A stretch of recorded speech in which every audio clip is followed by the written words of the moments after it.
Hello friends, आज का topic है ये दिवाली से नेक्स्ट दिवाली तक क्या-क्या अपॉर्च्युनिटीज़ है उसके बारे में मैं बात करने वाला हूँ। ये साल हमने देखा है, मतलब लास्ट दिवाली से ये दिवाली तक देखेंगे तो काफ़ी मार्केट ऊपर पीक पे चला गया। फिर बहुत ज़्यादा करेक्ट हुआ मार्च के महीने में ड्यू टू लॉकडाउन के फियर्स के वजह से, और वापस इतना ज़बरदस्त रिकवरी आया लास्ट 6 महीने में कि जो प्रीवियस हाई था उसको भी निफ्टी और सेंसेक्स ने बीट कर दिया है। तो अभी नेक्स्ट ईयर में नेक्स्ट दिवाली तक क्या-क्या अपॉर्च्युनिटी हो सकती है, उसके बारे में बात करेंगे। तो प्रेज़ेंटेशन में आपको शेयर करता हूँ, जिसमें मैं पहले हम एनालाइज़ करेंगे कि पास्ट दिवाली से, मतलब लास्ट दिवाली से क्या-क्या चेंजेस हुए हैं मार्केट में, कौन से सेक्टर्स ने परफ़ॉर्म किया है, उसके बारे में बात करेंगे।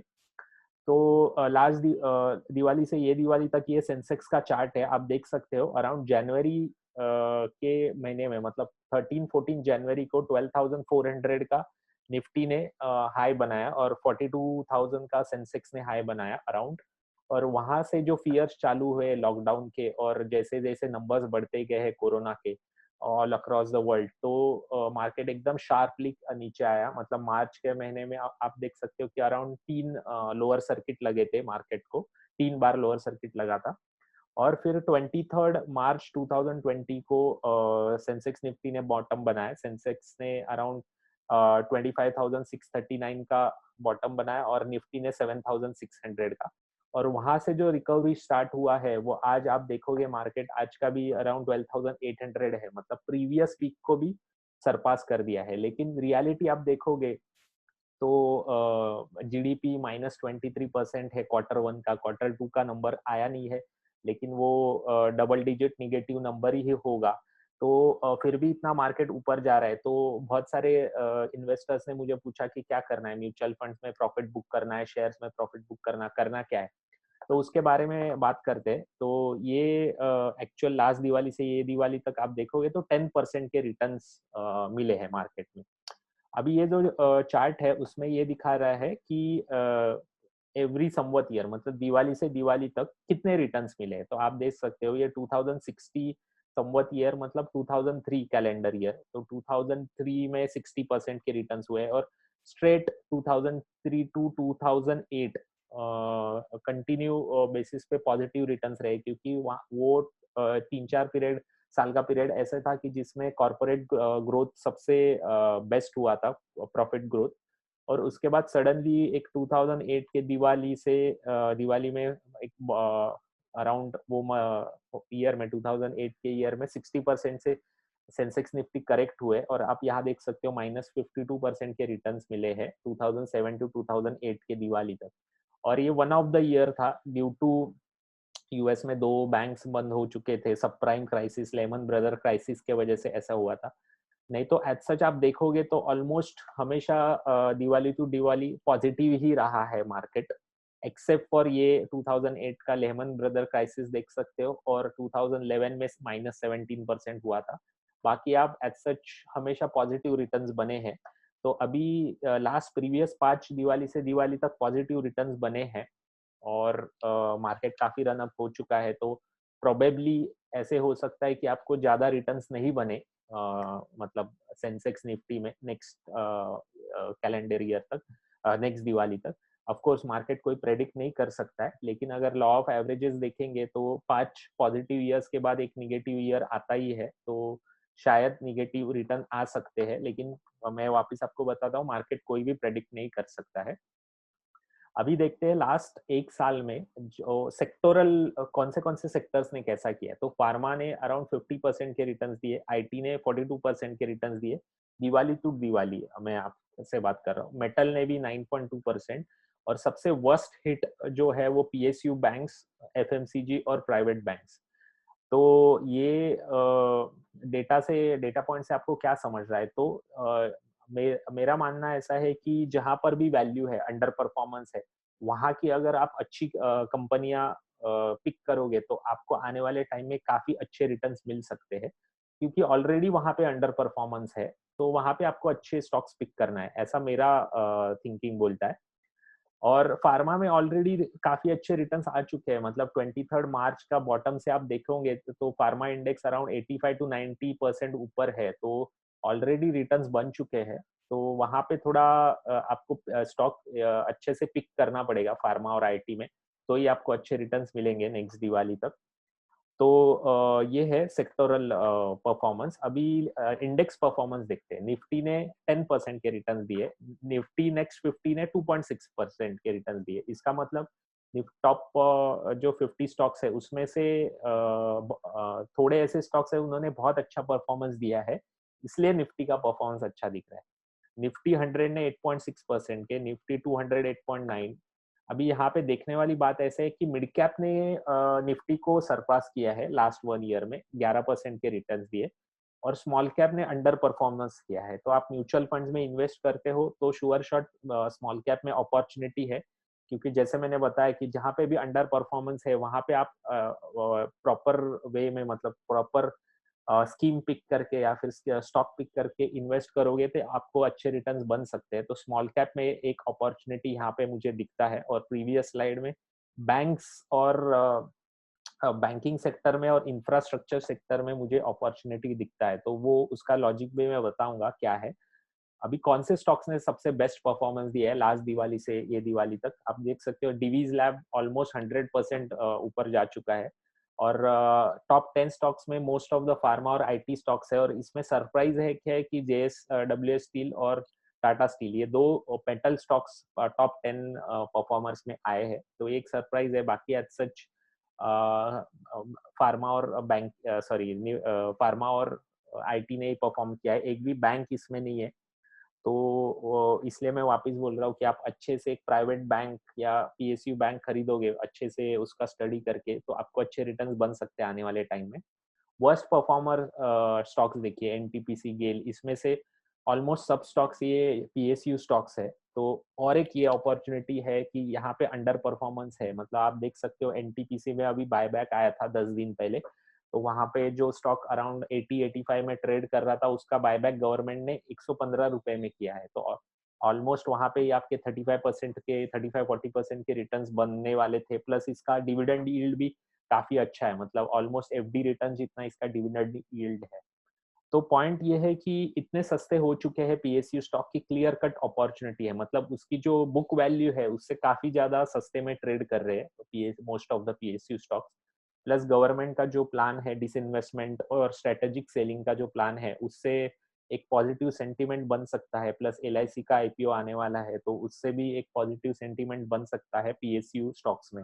तो ये क्लियर कट अपॉर्चुनिटी है। अभी नेक्स्ट दिवाली तक क्या एक्सपेक्ट कर सकते हैं हम लोग? तो शार्प वोलाटिलिटी रहेगा। मेरे वेबिनार्स में मैं हमेशा बोलता हूँ कि जो लास्ट 10 साल थे 2010 टू 2020, ये हेलीकॉप्टर इकोनॉमिक्स के थे। हेलीकॉप्टर इकोनॉमिक्स का मतलब ऐसा है कि वर्ल्ड में कोई भी फाइनेंशियल क्राइसिस आया तो उसको सिंपल सॉल्यूशन एक वहाँ की सेंट्रल बैंक करती थी, करेंसी प्रिंट कर देती या फिर लिक्विडिटी मार्केट में बढ़ा देती थी इंटरेस्ट रेट घटा के। तो उससे क्या होता था कि वो जो फाइनेंशियल क्राइसिस है वो थोड़ा डिले हो रहा था। तो अभी most of the European countries या फिर यूएस में आप देखोगे और वेस्टर्न वर्ल्ड में आप देखोगे तो इंटरेस्ट रेट ऑलमोस्ट जीरो हो चुके हैं या फिर निगेटिव हो चुके हैं। तो हेलीकॉप्टर इकोनॉमिक्स तो इसके बाद पॉसिबल नहीं है। तो पॉइंट ये है कि कोई भी फाइनेंशियल क्राइसिस आता है आने वाले टाइम में, तो उसका सॉल्यूशन इकोनॉमिकली कैसे होगा, इसका आज कॉन्क्रीट आंसर किसी के पास भी नहीं है। तो शायद वोलेटिलिटी बहुत हो सकती है मार्केट में। प्लस गवर्नमेंट को, अभी गवर्नमेंट के पास ये जो लॉकडाउन के वजह से रेवेन्यू एक्सपेंडिचर उसका काफी घट चुका है, तो रेवेन्यू एक्सपेंडिचर बढ़ाने के लिए उनको स्ट्रेटेजिक सेल और या फिर उनके पीएसयू बेचने पड़ेंगे, और उससे एक पॉजिटिव सेंटीमेंट पीएसयू स्टॉक्स में बन सकता है। शायद नेक्स्ट दिवाली तक हम हमारे पास मोस्ट ऑफ द इंडियन लोगों ने वैक्सीन लिया होगा कोरोना का, तो कोरोना का क्राइसिस खत्म हो चुका होगा नेक्स्ट दिवाली तक। लास्ट ईयर आफ्टर मार्च अगर आप देखते हो तो अगर आपने पैसा इन्वेस्ट किया है डायरेक्ट स्टॉक या म्यूचुअल फंड में, तो आपको काफी अच्छे रिटर्न्स बने हैं और इजी मनी बना है लास्ट मार्च से या दिवाली तक।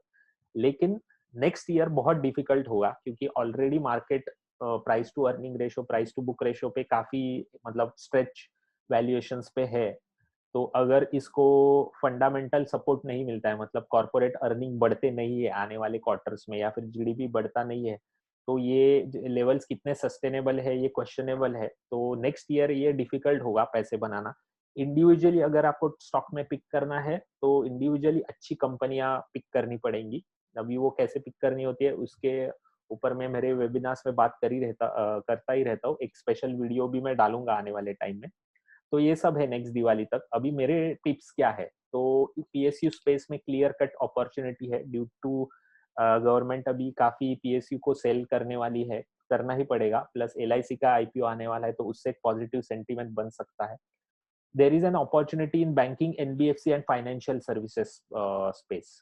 कोई भी इमर्जिंग कंट्री का बैंकिंग सेक्टर जो होता है, बैंकिंग और फाइनेंशियल सेक्टर जो होता है, वो हार्ट की तरह होता है। मतलब हार्ट जब तक पंप कर रहा है आदमी जिंदा है, सेम वे बैंकिंग जब तक परफॉर्म कर रहा है तब तक इकोनॉमी सस्टेन कर रही है। तो जब भी कोई क्राइसिस आता है, इकोनॉमिकल क्राइसिस, तो बैंक्स बहुत अंडर परफॉर्म करना चालू करते हैं। लेकिन जैसे इकोनॉमिक कंडीशन सुधरते जाता है, बैंकिंग सेक्टर अच्छा परफॉर्म करता है। तो अभी करंटली आप देखोगे तो आफ्टर मार्च बैंकिंग सेक्टर ने ज्यादा कुछ रिटर्न्स दिए नहीं है कंपेयर टू फार्मा या फिर कंपेयर टू आईटी या फिर मेटल्स को कंपेयर करते हैं। तो वहां पे एक अंडर परफॉर्मेंस है, तो वहां पे एक अपॉर्चुनिटी भी है। अगर आप कोई एक banking mutual fund scheme, specifically thematic scheme में एसआईपी चालू करते हो, तो आपको अच्छे रिटर्न्स बन सकते हैं नेक्स्ट दिवाली तक। या फिर कोई अच्छे प्राइवेट बैंक्स में स्टॉक जैसे कि एचडीएफसी बैंक हुआ या कोटक बैंक, एनबीएफसी स्पेस में अच्छे स्टॉक्स आप पिक करोगे, फाइनेंशियल सर्विसेज में अच्छे स्टॉक पिक करोगे, तो अच्छे रिटर्न एक साल में बन सकते हैं। There is an opportunity infrastructure space. अभी इंफ्रास्ट्रक्चर आप देखोगे तो लास्ट 12 साल में कुछ भी रिटर्न जनरेट नहीं हुए इंफ्रास्ट्रक्चर स्पेस में। उसका रीजन ऐसा था कि लास्ट 12 सालों में इंटरेस्ट रेट काफी हाई थे। तो ये जो कंपनियां होती है, इनको बैंक से पैसा लेना पड़ता है, और बैंक मतलब मोस्ट ऑफ द उनका जो प्रॉफिट होता है वो बैंक के जो इंटरेस्ट है वो सर्विस करने में निकल जाता है। तो अभी क्या हुआ है, इंटरेस्ट रेट काफी घट चुके हैं ड्यू टू ये कोविड क्राइसिस से फाइट करने के लिए आरबीआई ने लिक्विडिटी बढ़ाया और इंटरेस्ट रेट घटा दिए। तो उसका फायदा इंफ्रास्ट्रक्चर कंपनीज को होगा। प्लस अभी कैसा होता है कि इकोनॉमी 3 पहिए पे चलती है। एक होता है कॉर्पोरेट, दूसरे होते हैं इंडिविजुअल्स, और तीसरे होते हैं गवर्नमेंट। तो कॉर्पोरेट्स के पास आज आप देखोगे तो लास्ट 7-8 सालों से कॉर्पोरेट प्रॉफिटेबिलिटी लोएस्ट पे है। तो इसलिए उनके लिए कॉर्पोरेट्स के पास एक्सपेंशन के लिए, कैपेक्स ग्रोथ के लिए पैसा है नहीं। तो वहां से कैपेक्स ग्रोथ आना थोड़ा डिफिकल्ट लग रहा है कॉर्पोरेट से। और इंडिविजुअल्स के पास पैसा है नहीं, क्योंकि ऑलमोस्ट 50% लोगों का इनकम सैलरी अफेक्ट हो चुका है। तो ये दो जो पहिए है वो चलने वाले है नहीं। अभी तीसरा पहिया बचता है गवर्नमेंट। तो गवर्नमेंट को अगर इकोनॉमी चलाना है तो उनको पैसा डालना ही पड़ेगा, और उसके वजह से इंफ्रास्ट्रक्चर स्पेस में एक बूस्ट मिल सकता है। तीसरा चीज, डॉलर जब भी डेप्रिशिएट होना चालू होता है तो बहुत सारा पैसा इंडिया में आता है, रुपी स्ट्रांग होने लगता है। तो लास्ट आप 6-7 महीने से देखोगे तो डॉलर डेप्रिशिएट हुआ है और रुपी स्टेबल है या फिर स्ट्रांग हुआ है थोड़ा सा। तो उससे वजह से बाहर से कैपिटल आ सकता है इंफ्रास्ट्रक्चर स्पेस में। तो ये 3 चीजों की वजह से एक अपॉर्चुनिटी दिखती है यहाँ पे।